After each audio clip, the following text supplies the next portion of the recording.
బంగారం ఇదిగో Christmas gift బంగారం ఇవ్వడం ఏంటి మేడం? అదే బంగారం నేను వదిలి బంగారం ఎప్పటి నుంచో అనుకుంటున్నా, కాలేదు. అసలు టెడ్డీ బేర్ బొమ్మ, లవ్ బేర్ బొమ్మ చేసిద్దాం అనుకున్నాను, కాలేదు.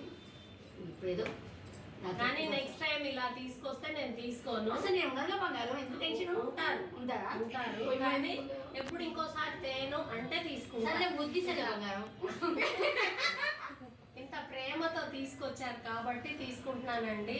ఎందుకంటే మనం ఎన్ని కొనుక్కున్నా కానీ అవతల వాళ్ళు మనకు తెలియకుండా మనకు తీసుకొచ్చి ఇస్తారు కదా, అది మనకి ఎంతో తృప్తి అనిపిస్తుంది, చాలా సాటిస్ఫాక్షన్ అనిపిస్తుంది. సో ఇది ఒకసారి ఓపెన్ చేసి చూద్దామండి. దీని మీద నేమ్ కూడా రాశారు,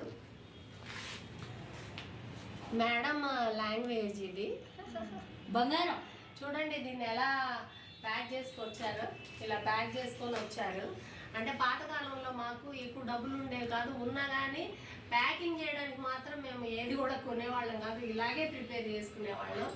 ఆ ఆత్మీయత, ఆ ప్రేమ కూడా ఇందులో కనిపిస్తుంది అనమాట. సో ఇదండి.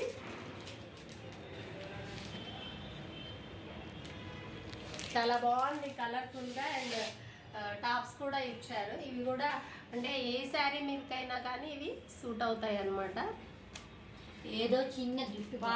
చాలా బాగుంది మేడం, చిన్న గిఫ్ట్ అంతే కదా, చిన్న గిఫ్ట్.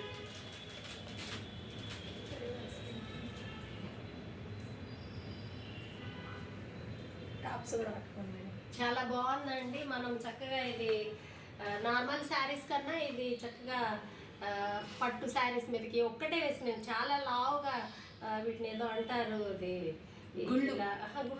గుళ్ళని మేము పాతకాలం అనేవాళ్ళము. ఇప్పుడు ఏదో ఏదో అంటారు వీటిని. పోలే బంగారం మింగేది నిజంగా సూపర్ ఉంది. ఓకే అండి, వీటితో పాటు ఈ టాప్స్ కూడా ఇచ్చారు. అన్ని కలర్స్ మీదకి సెట్ అవుతుంది చక్కగా. నాకు ఎప్పుడు కూడా లాకెట్స్ కానీ టాప్స్ కానీ ఇలా చిన్న చిన్న మూవలు కానీ ఏదైనా వేలాడే వస్తే చాలా ఇష్టంగా ఉంటుంది. వీటికి ఇది ఉండడం కూడా నాకు ఇంకా బాగా నచ్చిందండి.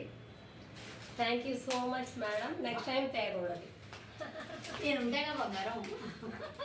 ఓకే అండి, బాయ్. అందరికీ కూడా హ్యాపీ క్రిస్మస్. బాయ్ అండి.